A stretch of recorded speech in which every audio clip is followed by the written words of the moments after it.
Welcome to the Love Dog Podcast. I'm your co-host, Raina Butcher, here with our host, Dr. Sarah Hensley, the owner and CEO of The Dating Decoder. Hi. Hi, Dr. Hensley. Tell the people just a little bit about yourself.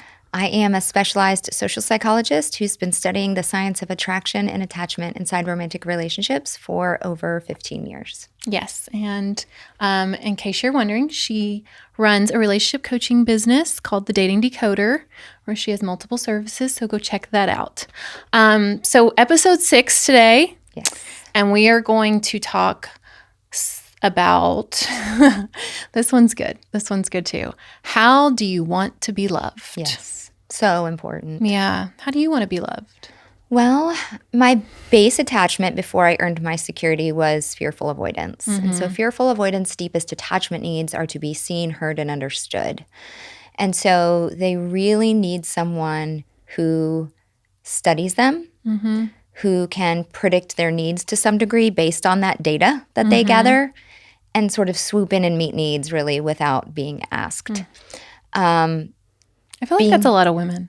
Yeah, it is. I mean, a lot of FAs are women. Yeah. They are. Mm-hmm.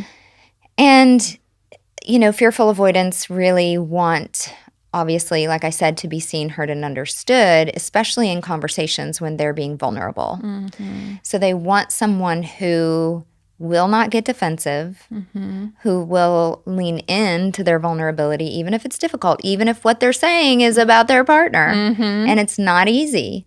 Someone that can withhold their defensiveness and actually listen and make an attempt to say, hey, I hear you on that. Yeah. Or I can understand why you would feel that way. That doesn't mean you have to agree. Right. Understanding someone doesn't mean you agree with their opinion or perspective or emotions. But to say, you've been heard here. Yeah. Right? It's landed with me. Mm-hmm. And to the point where it's like, I know you deeply. So given your past, given the things that you've been through, given your personality, given what you like and what you don't like, I can understand why you hold the perspective that you do. Yeah. It doesn't mean agreement, but understanding fosters empathy. And empathy fosters connection and love. Yeah. And then you feel safe. Right. It's safety. Fearful avoidance are desperately seeking a sense of safety through feeling like they can trust their partner, feeling like their partner, again, is listening and really trying to see them. Yeah. And another thing that fearful avoidance really want is to be loved for their humanity. So they really want to be able to be their messy, dysfunctional selves, imperfect selves, right? And know deeply that, hey, this person isn't going to abandon me. This person isn't going to punish me because I'm having some human moments here, right? Doesn't mean you don't have boundaries with the FA. Yeah. Sometimes you need boundaries. This is me too. That's your attachment too. Yeah. I need to have my moments where I'm like, wow, And Josh is like, it's totally fine if you go psycho. I'm here for it and I still love you. Yeah. Donald struggles a little bit with that because he tends to be the FA that's a little more people pleasing. Yeah. And he's so concerned with my well-being that when I'm stressed, he kind of goes, oh no, how can I fix it? How can I fix it? What can I do? How can I make it better? Which is really loving. It is. Because he wants to jump in and... Because that's how I love as well. I love that way. I'm the same way. You and Donald are like the same person. We are. It's so crazy. My husband and my best friend have the exact same personality. It's true. It's true. But it's interesting because, I love you both so much. I know. That's why you were drawn to him. Yeah. Because he was like the male version of me. He was the male Raina. He was. Wow, he's awesome. He is. He is an awesome, loving, kind, calm, amazing human being. He is. I feel like Josh, he probably is one of the most secure people I've ever known. Because he doesn't have childhood trauma. I know. Josh is one of the only people that I really do know that doesn't have really any degree of childhood trauma. No. And he's one of those born secures, right? We talk about earned secures like we are. We did the work. Yeah. And then the born secures, the people that were taught healthy communication, healthy conflict resolution, boundaries, respect, vulnerability. It was one of the things that really set him apart when we first started dating. I'll never forget. We had probably been on half a dozen dates at this point. And I was really into him. I really liked remember. him. I really remember. liked him.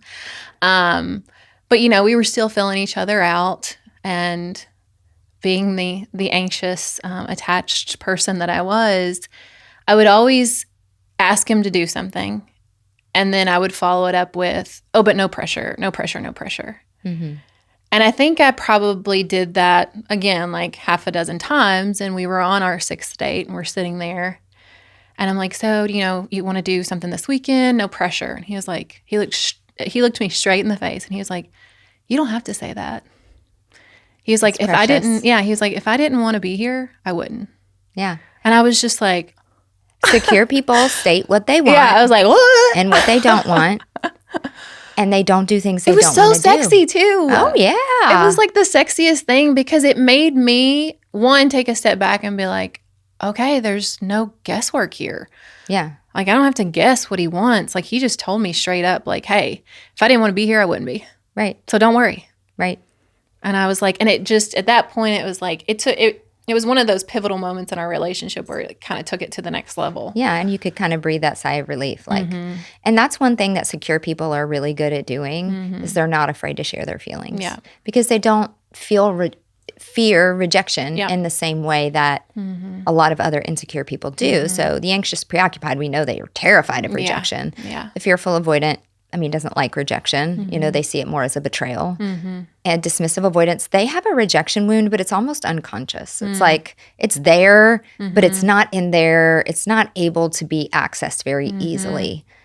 And so, meeting someone's attachment needs is the best way to learn how to love someone. Yeah. Because attachment style predicts people's deepest needs. Yeah. Yeah. We want to be clear that this goes beyond the 5 love languages. For sure. For sure. The 5 love languages is like the tip of the iceberg type of thing. Yeah. There's validity to it, I think. Yeah.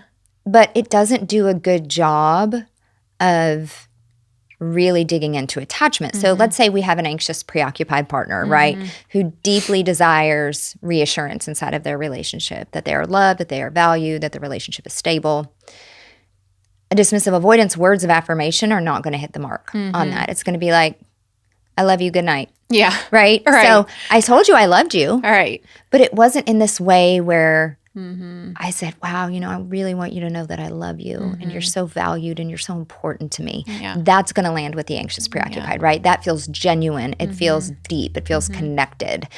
And the dismissive avoidance words of affirmation are often very robotic, very repetitive. Their compliments are often very generic, like you look nice today. Right. Instead of like your eyes are the most beautiful All right. thing Like, wear I've that ever color seen. more, Like, because that color looks so yeah, good it looks on you. so good on you, Yeah. right? Their compliments tend to be very surface Very level. surface level. And so it's not going to meet the mark. And that's why people come to me and they're confused. They're like, well, I compliment my wife. I tell her that I love her. And I'm like, well, how are you saying those things?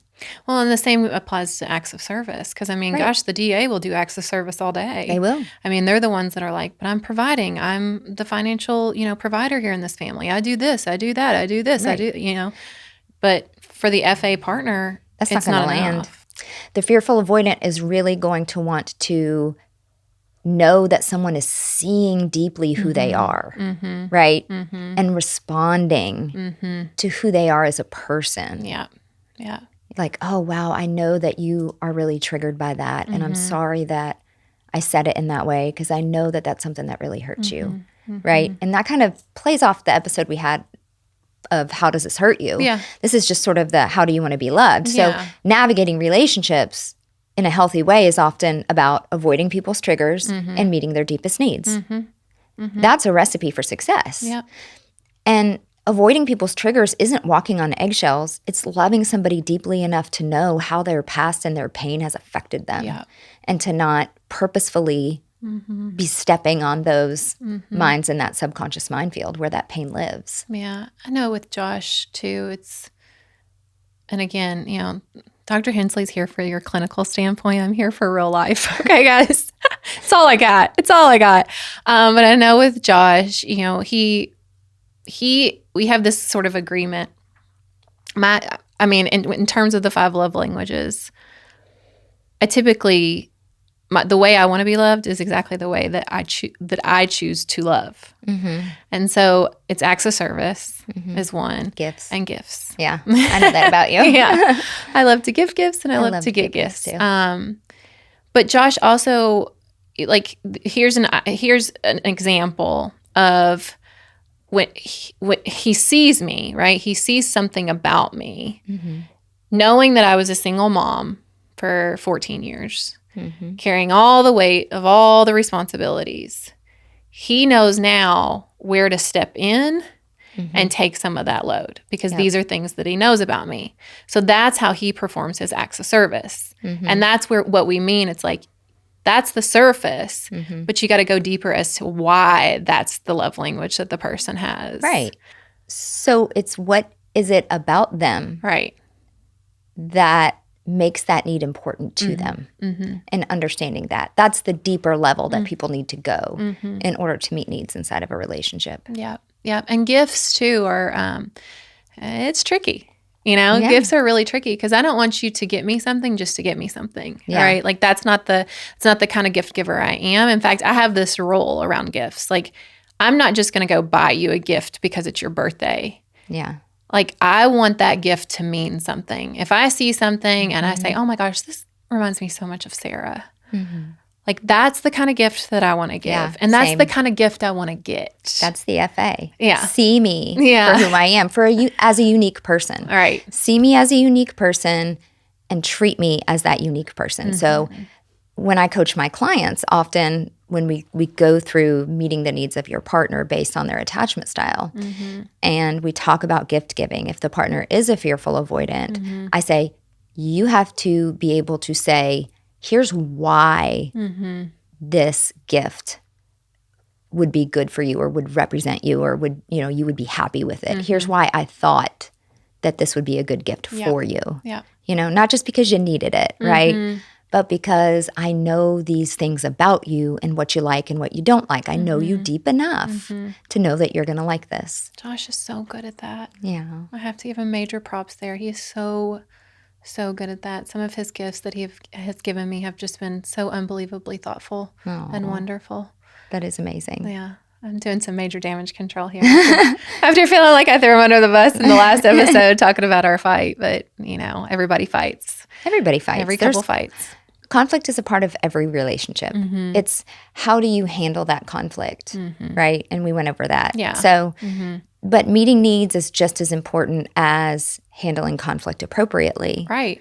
We have to be able to learn enough about our partners. We have to study them. We have to gather data on them. We have to take into consideration their past, their patterns, their personality, how they were raised. That's part of love. And so many people go into love just blindly loving in the way that they want to be loved without as much consideration of how does my partner want to be loved? And thinking about that and thinking about all those aspects makes me think about one thing that my dad used to say always growing up, which was that he believed in long engagements. And there's a reason why, because to take that sort of inventory, it takes time. It does. And the single most important decision that you can ever make in your life, In your whole entire life. is the partner that you choose. Yes. And I know that all too well. Yeah. Yeah. Oh, so do I. We both do.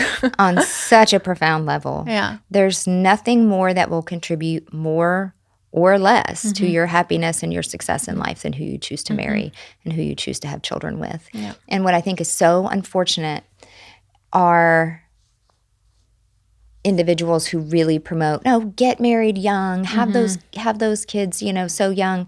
And it's like, well, for some people that can work out okay.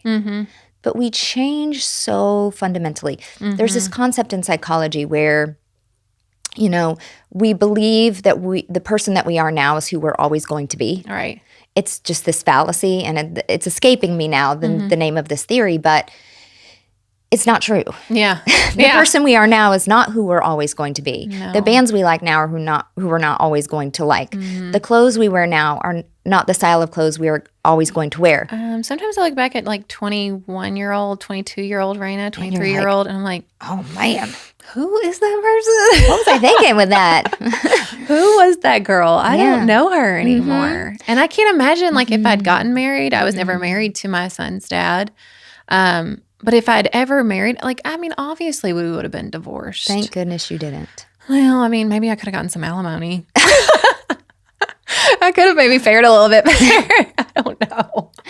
No. No, it would have been uglier for sure. It would have been uglier. It would have been uglier. It would have been uglier. And that was a gift. Yeah. And so I this is something I encourage John Paul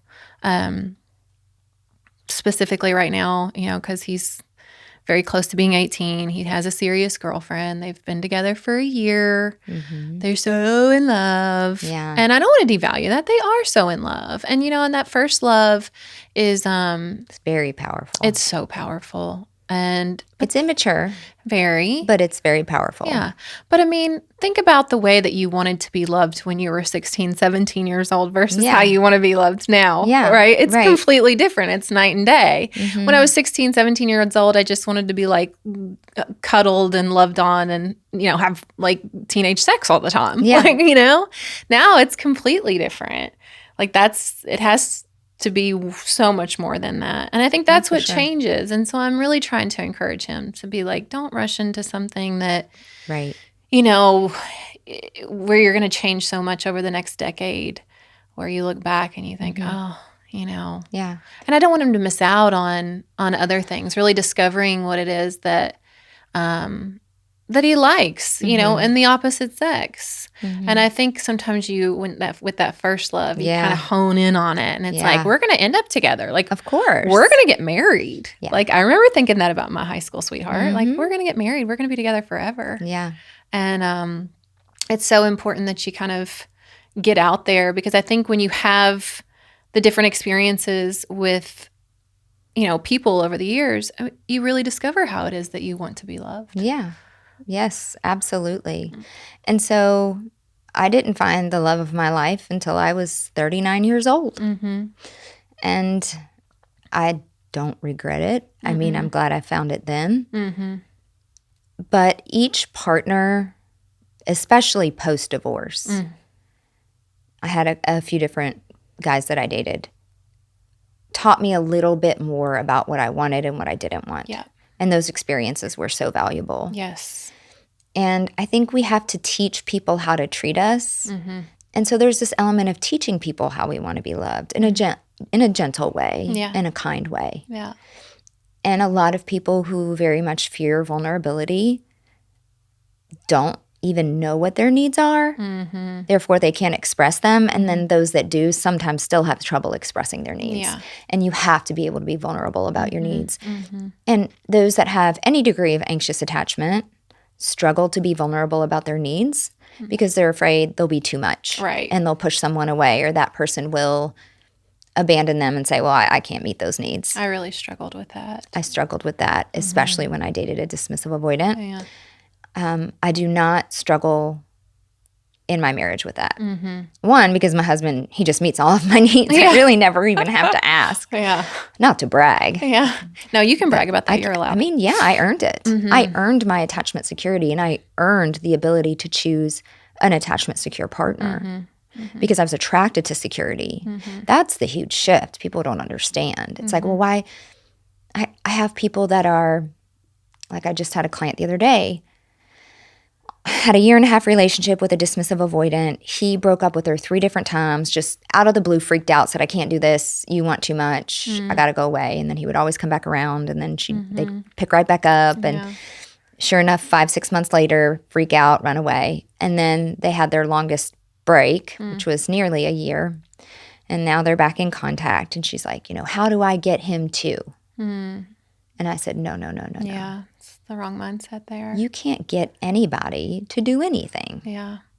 It's what is going on with me that I'm afraid to express my needs and my boundaries and my expectations. That's the right question. Yeah. Right? Well, and discovering how it is you want to be loved is ultimately discovering self-love. It is. It is. Because it's being authentic and it's honoring yourself. It's not self-abandonment. The opposite of that is self-abandonment. Right. And so this particular client was really scared to tell this DA, I need consistency. I need a title around our relationship of exclusivity. I need, a certain amount of phone time, a certain amount of in-person time. Because the fear is, well, what if it makes him run away again? Right. Then he was never going to give it to you. No. Yeah. And it was going to be the same cycle over and over.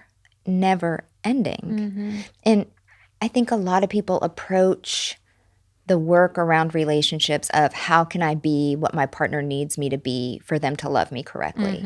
And then you're stepping into inauthenticity. Right. And you're self-abandoning to try to get someone to love you. And that's actually a little bit of a form of manipulation. Absolutely. Yeah. And I don't teach that. Now, what I will say is sometimes when we show up secure and we do the work to be secure, our security is less triggering to other people. You stop triggering people as much when you show up as secure. Right. And that can prompt someone to move closer to security. And that's very true for those with mild or even moderate attachment insecurities. Yeah, I think this is what happened, with Josh and me. Because I think I was just on the cusp, sort of achieving my attachment security. And then I just, I happened to meet Josh, who was extremely attachment secure. And he moved me. He pushed me over that edge. Right. And made me, feel safe to where I could get to the point where I felt completely authentically myself. Yeah. And there was no fear around it. That's so wonderful. I know. I'm so thankful. Yeah. So I know. thankful. And what I try to tell people is if you really just stop focusing your energy on what can I do to make them, if you just X out that question, just cross it out, scribble it out with a big fat red pen, and replace it with what is it about me that is accepting these circumstances that aren't meeting my needs, that aren't fulfilling me, that aren't making me happy.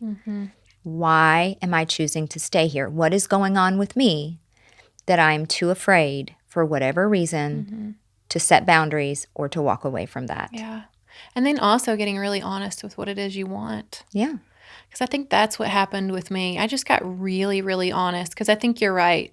It was post final breakup with my ex, my son's dad. And those partners after, it's like each one was a stepping stone. Absolutely. To more and more of what I saw that I didn't want, so that when I did see what I wanted, it was so evident and it was so clear. And I mean, it was crystal clear, actually. Yeah. I mean, I laid my eyes on Josh and I was like, I'm marrying him. He's That's mine. my husband. Mine. The funny thing is, we both did that with our husbands. I know. We both said, I think I'm going to marry this person on the first date. And of course, it is a gut feeling. It is an intuitive feeling. Yeah. Of course, we don't have any evidence, right? We're not trying to jump into marriage with somebody that we just met, but there was for both of us, this gut, intuitive, deep feeling that I hadn't even been on a date with Josh. This is the person. Yeah. Josh just walked past me in really tight jeans. And I was like, who's that? Okay. So call it frequency, law of attraction, magnetic energy. Call it God. Yeah. Right. I mean, I spoke it too. So I think speaking it is part of the self-fulfilling prophecy. Absolutely. Well, you know how I feel about speaking life, and that's a discussion we can absolutely have. Yeah. The power of your words is enormous. God says there is life and death in the power of the tongue. And the power of what we speak demands to be fulfilled. So this is a common statement in my household. What you think and what you speak demands to be fulfilled. And 3 different disciplines have triangulated on that specific theory, right? Triangulating meaning they've all converged on the same conclusion. So psychologists talk about it as a self-fulfilling prophecy. What you think and what you speak eventually transforms into your behavior that gives you the outcome that you were thinking and speaking about, right? Physics call it, at the quantum level, sort of this law of attraction and the frequencies that our thoughts and our words have. And then those frequencies kind of come back to you, right? Positive thinking, positive thoughts, positive words, having higher frequencies, bringing back higher frequency, positive things back into your life. And then theologists know scripture that says, as a man thinketh, so is he. And there's life and death in the power of the tongue. And so many other scriptures about how powerful and meaningful our words are. And so, when we are trying to figure out how do I love someone, we need to ask, What feels good to you? Yeah. And then we need to speak that. Mm-hmm. You know, my husband loves physical touch. So I do does too. mine. I do too. Yeah. But And I words of always, affirmation. yes. Josh likes to be Yeah. built up. Yep, absolutely. Me too. Mm-hmm. And so, you like them all. You know, You need them all. yeah. Yeah. I like them all. I mean, I won't turn any of them down, Yeah. but, Yeah. you know, so if he likes physical touch, you know, I'll say, come here and let me rub your head. Does this feel Yeah. good to you? Yeah. And we speak about it, right? And we confirm that this is the right thing to be doing right now. Yeah. Does this feel good? Yes. And I scratch the back of your head. Yeah. Right? And I Yep. get feedback and I Yeah. make a mental note, right? Right. And that is part of that data collection process that you are continually doing in your relationship when you are making it your mission to learn how your partner wants to be loved. Yeah. And then it's so reciprocal. And that's what's so beautiful about it. Mm-hmm. Because then your partner's able to do the same exact thing for you. Mm-hmm. And then over time, and I think it's why I like couples who stay married for a very long time, maybe when, sexual intimacy fades or, the spark and the fireworks fade. Because both of us, are newly married. Mm-hmm. But when those sparks fade, it's those things that make it last. Mm-hmm. It's those things that make people, the couples that have been together for as long as they have. I know like 2, that are able to, it's because they've really taken inventory of what it is that their partner really likes outside of sexual intimacy. Absolutely. And people get very confused. The dismissive avoidant always confuses people. They confuse me. Because they confused me a lot when I was coaching. I was like, oh my gosh, this is so hard. Yeah, because intimacy scares them. Mm-hmm. And all the ways that we tend to show love tend to be intimate, except for acts of service and gifts. Yeah. Right? Even gifts can be a little more intimate, acts of service, depending on what it is. Yeah. But they don't generally like a lot of words of affirmation. They don't like a lot of quality time. They want their space, and it confuses people. I have an avoidant side, though. So I do too. I do too. I need my space. I'm not big on, you don't have to touch me all the time. You don't have to build me up all the time. Just wash the dishes and buy you plants. Buy me plants. That's it. You got it, girl. You got it. I know, yeah. You do. And so the dismissive avoidance biggest need actually inside of a relationship is for peace and harmony. So criticism is so hard for them. So one of the biggest things that I teach my clients is non-critical communication with the DA to meet that need for peace and harmony.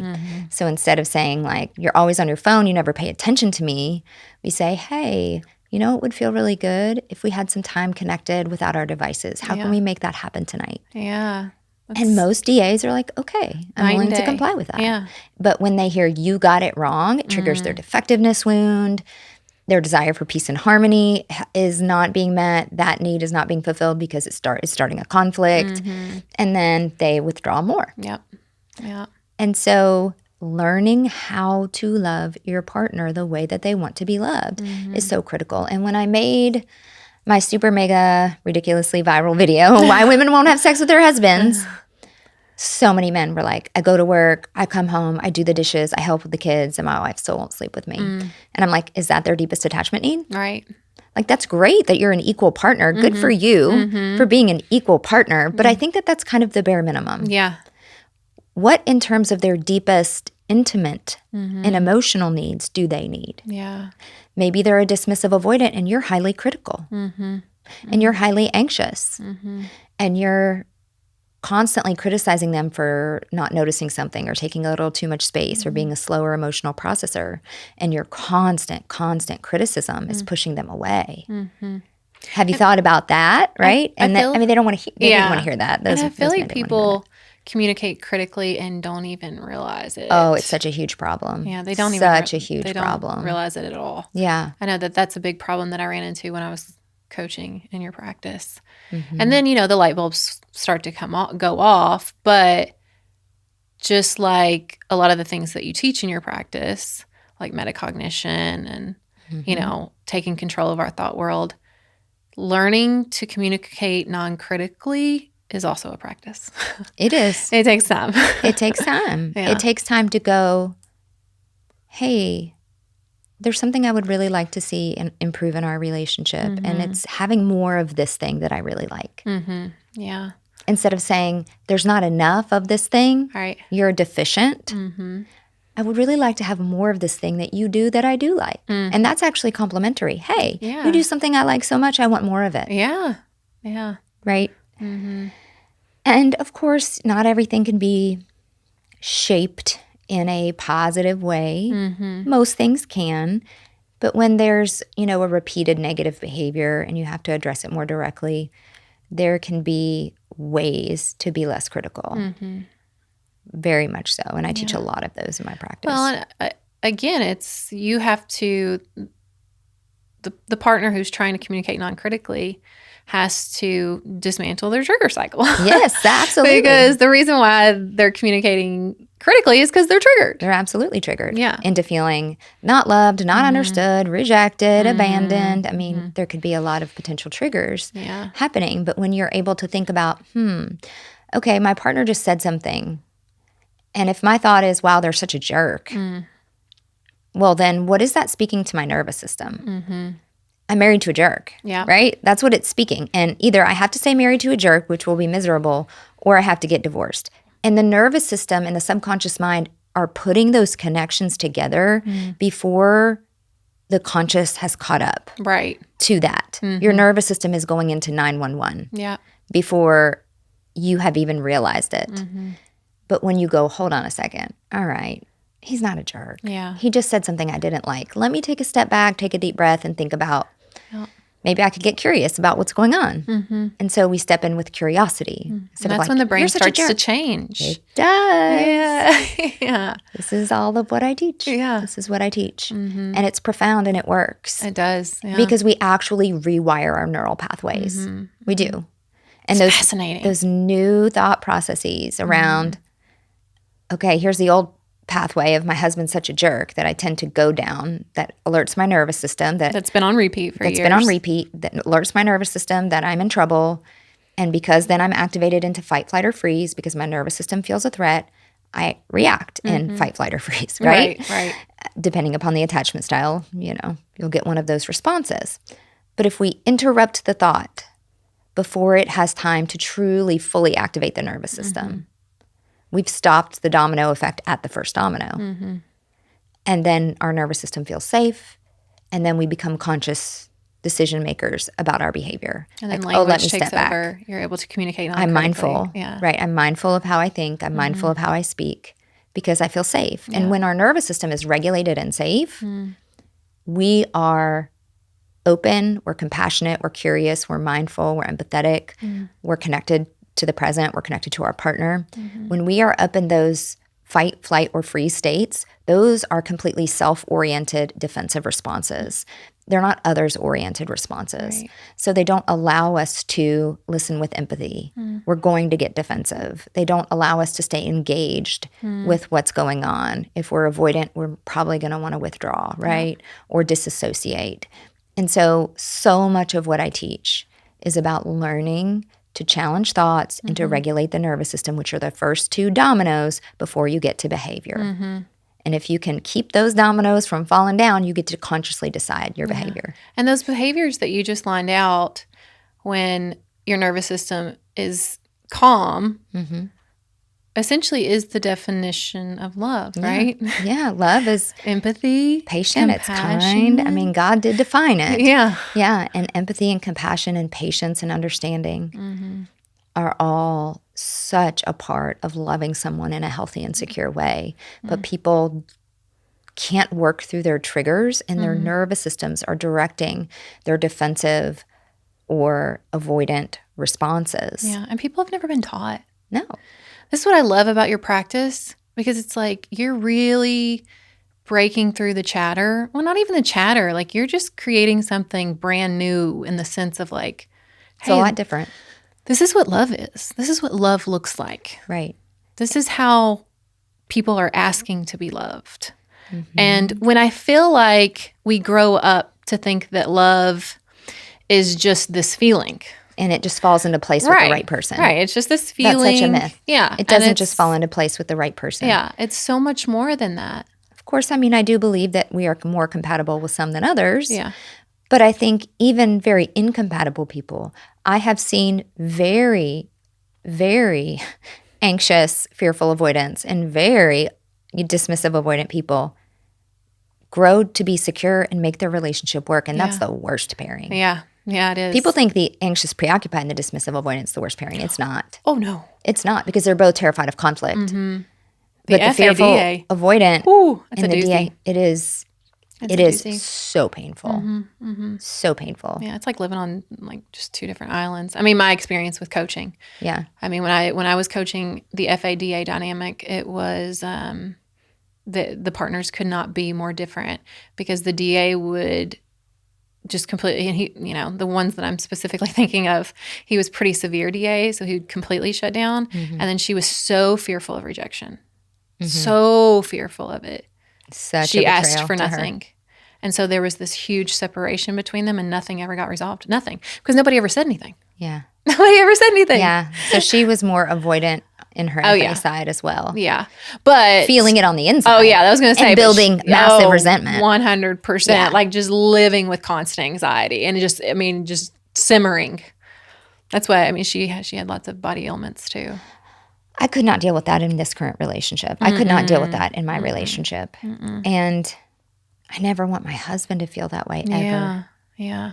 No, that one was a tough one. That was a tough one. Yeah. I never, ever want my husband to feel neglected or alone or that I don't care. Right. I do tend to be very busy and very distracted running a business. We have 4 beautiful children. There's a lot to juggle. But at the end of the day, in any time in passing, if I can connect with him and let him know, hey, I love you. I'm glad you're here today. Like showing up and doing your best just like I am. Or a hug and a kiss. And I value you. Yeah. And I miss you. And really speaking that over each other, again, speaking life over our relationship and over each other is huge. Yeah. Well, I love that. And I love that that we're able to talk on this subject and hopefully really teach people what it means to love and be loved. You have to learn people's attachment needs. It's like getting inside someone's head. It's the key to the kingdom. It is, yeah. And if you're curious, you can actually go to the Dating Decoder website and read a ton of testimonials that speak on the subject of how Dr. Hensley has in fact saved marriages. I'm actually, I try to stay very humble, but I'm proud of what I do. You should be proud of what you do. I'm proud of what I do. I know that I have stopped many divorces, which means that I've allowed children's parents to stay together. I know that I've given people tools to have happy and fulfilling relationships to where their nervous systems can feel safe for the first time. Yeah. But maybe ever, especially if they've had childhood trauma. And just most importantly, teaching people how to love in a way that would make God proud. Yeah. I wouldn't be here if I didn't 150% know in my heart of hearts that what you're doing is saving the world. I mean, that sounds a little out there. One relationship at a time. But I've said it. I think a lot of the crises in the world are at the expense of broken homes. And when you can save that, you're saving the world. Yes. You're saving the world. And not all marriages can be saved. Of course. I wish they could be. Yeah. But part of what I do is helping determine, can this be saved? Yeah. Yeah. And there are people I've had to look in the eye and say, I don't think that this can, because I think the other partner has insecurities that are so big that they don't have the capacity to do the work. Yeah. The capacity to even want to start trying. They're so stuck in their own defensiveness. Yeah. And it's too painful for them. I saw some when I was coaching that was the only answer to. Yeah. It's a hard thing to have to tell someone. It is. It's a very difficult thing. And most of these people have tried everything. I had this one client who they had been to maybe 5 marriage counselors, and every single one of them pulled the wife aside and said, he cannot change. Yeah. There isn't a capacity. The chip isn't there. This is not good for your well-being. You need to leave this relationship. Yeah. And I ultimately came to the same conclusion. And I said, well, I apply a very different strategy, but we'll see. Yeah. And ultimately, just probably the most severe DA I've ever seen was the partner. Yeah.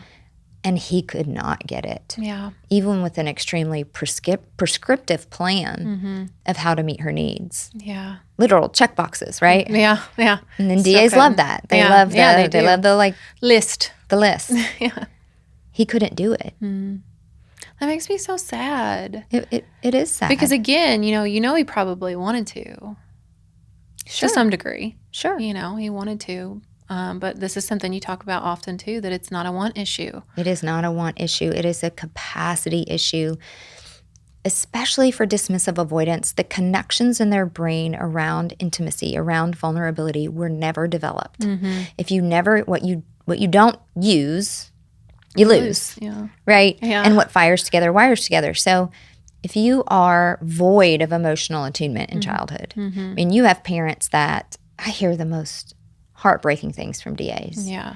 Like, I had a DA client and she said, my mom never even told me about having a period, and I had no idea what was happening to me when I got my first period because that was too vulnerable. Right? And, I think the story was put some pads outside my door. All right. And that was the most Yeah. That was all that she happened. got. Yeah. There was no conversation about what does this mean, what's happening to your body.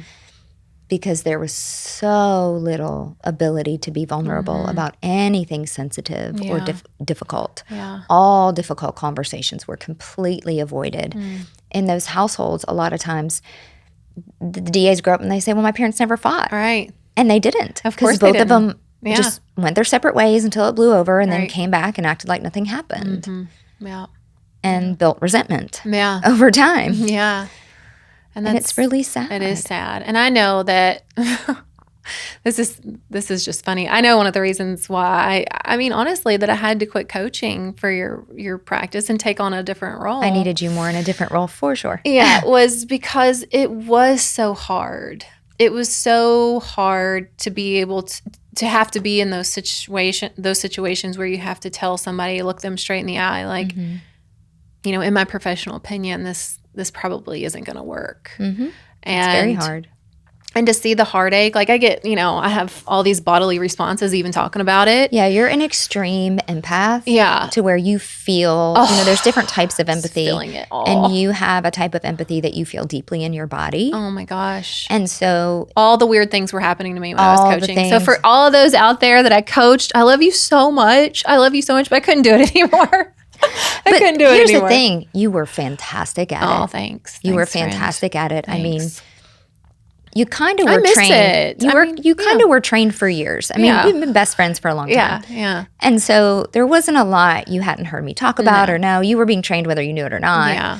And And you have trained a- by personal experience. And you have a degree in psychology. Yes. And, you had crisis counseling experience when you had counseling experience. You Yeah. know, it's not like I was pulling you from no. from nowhere, right? Right, yeah. There was credibility there. There was very credible, and you were so good at it. Yeah, and I miss it. I do. There are parts of it that I miss, but But I understood the compassion fatigue. yeah. And I understood. It was brutal. By Friday, I was like, I can't do this anymore. I'm so tired. And I only say that so that people can, have this understanding of not only like the fact that you are saving the world, but like that it's hard. It like is very hard. It's hard. You are worth every penny.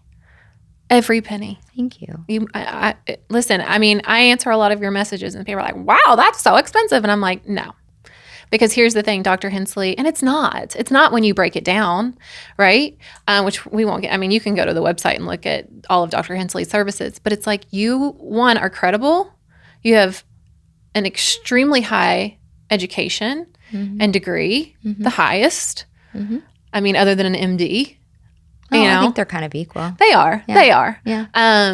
And you are worth it because you stand, like, what you do proves that, based on what people have said. I think my results speak for They themselves. do. Yes. Thank you. Thank you. Yeah. Exactly. That's what I was trying to say. The it's results hard, speak for themselves. It is hard to argue with results. Yeah. And I get results. You do. You do. And it's very fulfilling for me because I have learned over the years to be able to compartmentalize and be a little bit and be able to not take home other people's pain. But it took me a while to get there. Yeah. In this field, it takes a while to get there. Yeah. But ultimately, the outcomes that I see are so fulfilling to me. Yeah. That it's worth it. Yeah. That it's worth it. Yeah. Well, if you're looking for results and learning how to love your partner. Yes. You're looking for the results of how to love. I mean, if you were never taught that, there's no shame attached to that. Most of us weren't. Most of us were never taught how to love properly. But Dr. Hensley can teach you. And if you want to learn more about her services, you can see all of her services at thedatingdecoder.com. And again, if you guys are enjoying this content, please continue to tune in, listen, like, share. We are officially live on Spotify. Yay. We're waiting to get Apple's approval.